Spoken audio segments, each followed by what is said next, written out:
Hi, it's Harry Dent. You know, the biggest question I get currently is, of course, about gold and silver, because we've been told now for years by people like us that are warning that debt is out of control and that, short-term stimulus money printing doesn't solve anything and just makes it worse. I think gold is headed in the next few years to $700 to $740.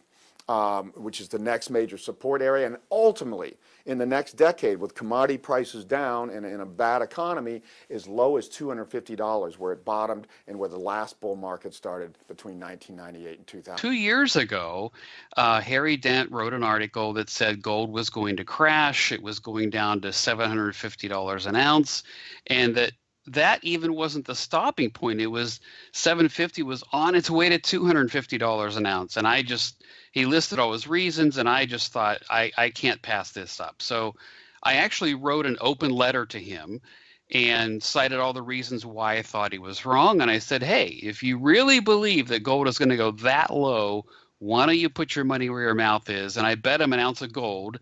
I even raised his target to 800. I gave it 2 years to work, and he accepted the bet.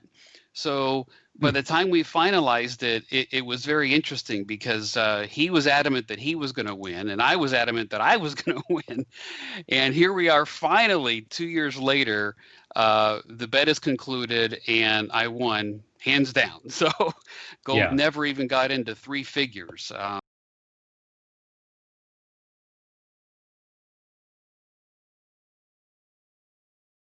Gold and silver will save you, and the dollar is going to go to zero. We say the opposite. Gold is going to go to $700, probably closer to $400. Silver is going to go to $6 to $10, and the U.S. dollar is probably going to go from today around 94 to 95 up to 120, maybe higher.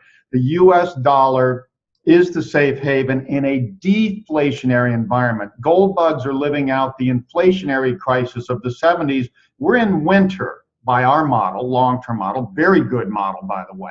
I mean, gold bugs and I, when I give presentations and debates with gold bugs like Peter Schiff, the first half of our presentation will be very similar.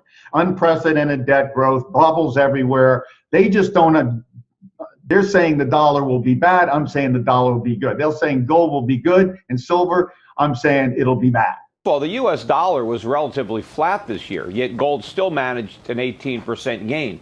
But the dollar is going to fall through the floor. That means gold prices are going to go through the roof. You know, we are entering in, or about to enter, a new decade of stagflation. You know, we're going to see a big up move, not just in 2020, but probably for the remainder of this decade. You're going to see the type of move we had in the first decade of this century. Remember, gold did really well from 2001 to 2010 timeframe. And so in the teens, gold really treaded water. This is going to be the next leg up. And I think this is going to be an even more explosive decade for gold than the first decade of this century. Wow.